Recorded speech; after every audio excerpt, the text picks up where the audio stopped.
Яңалыклар чыгарылышы үз эшен башлап җибәрде. Студияда Алина Хисматуллина, хәерле кич. 58-02 йортындагы фатирларның яртысында да кеше яшәми. Бу нинди проблемаларга китерә? Бәрәңгене 5 минут эчендә бушаталар. Сарман трактында куелган яңа юл билгесе фермерларга ничек тәэсир итә, Гүзәл Шихапова ачыклады. 3 ноябрь көнне ил күләмендә зур этнографик диктант узачак. Чаллыда ул кайда үткәрелә һәм анда катнашу өчен нәрсә эшләргә кирәк? Римма Әхмәтова белеште.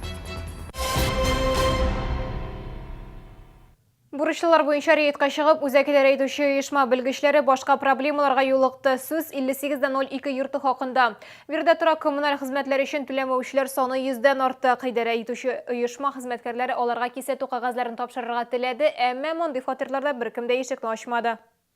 В принципе, ничего не загораживает, ничему не препятствует. Мондый корылмалар беркемгә дә комача ауламый, әмма аларны ясар алдыннан идарә итүче оешма белән килешергә кирәк. Чүп-чар өеме проблемасы йортта еш очрый. Фатирларын төзекләндерүчеләр төзелеш калдыкларын подъездда ук калдыра. Коммуналь хезмәтләр өчен түләмәүчеләрне рейд барышында очратып булмады. Ишекләр бикле. Кайберләре ишекләрне йортны куллануга тапшырганнан бирле алмаштырмаган.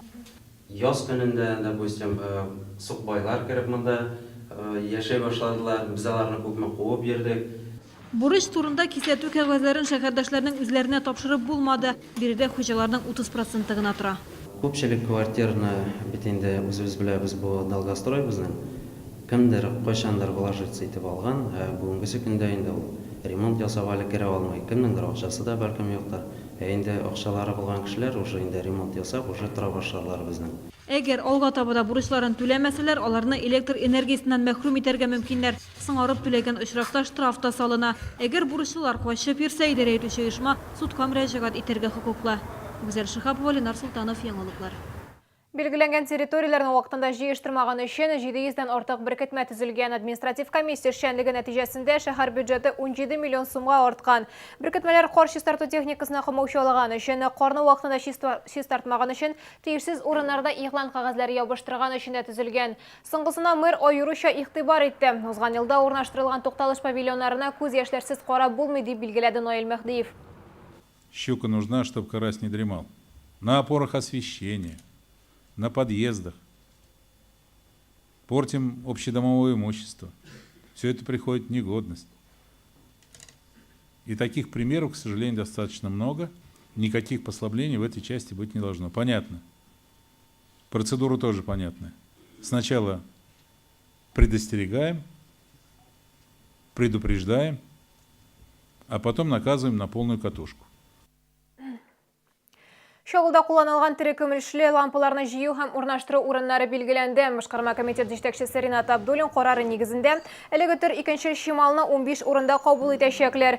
Мондый пунктларның урыннары Яңа шәһәрдә 3нче, 4нче, 7нче, 11нче, 22нче, 26нче, 45нче, 48нче, 60нче комплексларда. Зәптә БСМП тирәсендә, ГСТАМ 8-27 йорты тирәсендә һәм Комсомол базарында. Шулай ук Сидоровканың Закамьи базасында 2 урында һәм С18-19 йорты тирәсендә. Сарман трактындагы сәүдәгәрләр белән көрәшүнең яңа ысулын уйлап тапканнары. Жуков урамыннан Ярчалы проспектына кадәрге араның 2 ягына да машина кую тыела дигән юл билгеләре урнаштырылды. Исегезгә төшерәм, бу урында элек ярминкә оештырыла иде. Әмма шәһәрдәшләр чүп калдыкларына һәм йөк машиналарына комаучаланга зарланып, сәүдә урынын төзүче стадионы янына күчерүгә иреште. Әмма сатучылар элеккеге урыннарын ташларга ашыкмый. Яңа билге урнаштыргач, һиде инспекторлары рейд уздырды. 1 сәгать эчендә 5 беркетмә төзелде. 1 машинаны эвакуацияләделәр. Шуңа да карамастан фермерлар Сарман трактыннан китәргә теләми. Штрафлардан качар өчен алар җирле юлда сәүдә итә башлады. Кайберләре товарны проспект кырыенда бушатып, йөк машиналарын икенче җирдә калдыра. Әмма 5 минут эчендә яшелчәләрне бушатып өлгермибез диләр. 5 минут эчендә бушатырга кирәк инде, бер машинаны ничек бушатып торасың 5 минут эчендә. Тәкенне килеп кенә туктадык, сез монда уже 7 минут торасыз, у нас все зафиксировано, ГАИ килде дә штрафовать итте 2000-гә. Әле мәдәм бүтәннәрне 1000 безне 2000-гә, мәдәм нигә безне 2000-гә дигәнем, помеха на проезжей части. Төзүче стадионында сәүдә итеп карадык, сатып алучылар юк дип аңлата фермерлар. Шәһәрдәшләргә җайлы булсын өчен яңа урында якшәмбе көне дә ярминкәләр оештырыла. Ә менә Сарман трактында сәүдә итү катгый тыела. Кагыйдә бозучыларны җәза көтә. В случае игнорирования данного дорожного знака предусмотрен штраф в размере 1500 рублей, а также в случае отсутствия водителя автомобиль помещается на специальную стоянку. Машина кую тыйла деген yol bilgilerin Bilayev uramının Tınışlık hem Şulman prospektlar aralığında da urnaştırdılar. Güzel Şıhapov, Eldar Şaydulin, Yangalıklar. 30 октябрьдан оқушыларның күзгі каникуллары башлана. Ул 5 ноябрьгә кадәр дәвам итәчәк. Шәһәребезнең 57 мәктәп базасында ял оештырыла. Анда 3000-гә якын бала ял итәр дип көтелә. Мәктәп яны лагерьләрендәге чараларның күбесе спортка багышланган. Алар арасында Роза Хусаинова музеена бару, Җиңү юлында музеена сәяхәт кылу, Син-лидер отрядлар уены, Мөстәкыйль балалар программасы бар. Балаларның техник иҗатын популярлаштыру максатыннан дәрестән соң мәктәп дип исемләнгән мастер-класслар оештырыла. Чаллыдагы немец җәмгыятенә 25 ел ширек гасырдагы юбилей Шишмә халыклар дуслыгы йортында үтте. Чаллыда исә 700-дән артык немец милләте вәкиле яши. Россия немецлары безнең илгә Екатерина II патшалык иткән вакытта күченеп килә башлый. Сәхнәдәге театраль өзек тә шуңа багышланган. Чаллыга исә немецлар КамАЗ төзелешенә дип килә. 25 ел элек үзләренең җәмгыятьләрен булдыралар. Мы празднуем традиционные немецкие праздники, общегерманские праздники российских немцев. То есть, к примеру, на прошлой неделе, в субботу, мы проводили Октоберфест. Пригласили молодежь, всех тех, кто интересуется немецким языком и культурой. Также обязательно проводим мероприятия к католическому Рождеству, к Пасхе. Да. Аппак кофталар һәм алъяпкычлар бу немецларның милли костюмнары элементлары. Милли ризыкка килгәндә штрудилларны шәһәрдәшләребез күптән үз итте. Милли мәдәниятне үстерү белән дә проблемалар юк ди җәмгыять рәисе.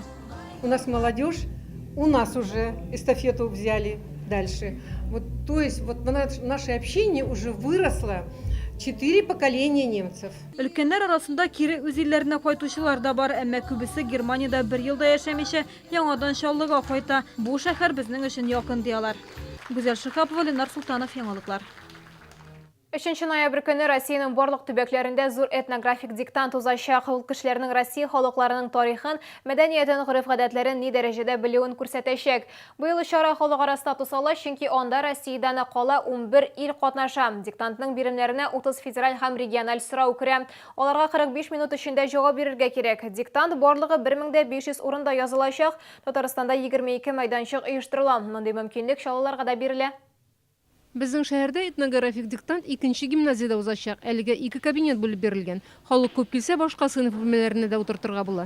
Иң беренчеләрдән булып диктантта катнашырга әлеге гимназия укучылары теләк белдерде. Мин әлбәттә катнашырга телим, чөнки үзебезнең Россиядә яшәгән милләтләрнең тарихларын беләсе килә. Этнографик диктант турында тулы мәгълүмат шәһәр сайтында бар. 34 62 44 телефон аша алдан язылып куярга була. Этнографик диктант 3 ноябрьдә 2 гимназиядә үткәреләчәк. Катнашучыларны теркәү сәгать 9-да башлана. Диктант язу вакыты 45 минут. Гимназияның адресы Академик Королёв урамы, 20-нче йорт.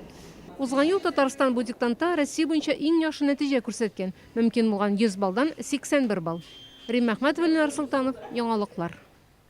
Бу сезгә ишкерәсе соңгы мәгълүматыбыз иде. Мин Алина Хисматуллина сезнең белән сау булашам. Игътибарыгыз өчен рәхмәт.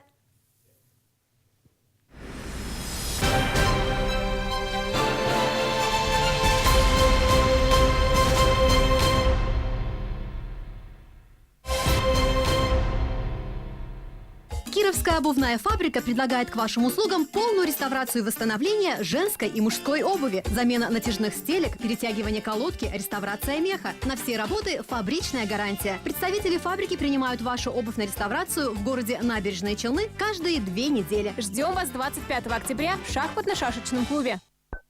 Ну что, достучался? Достучался.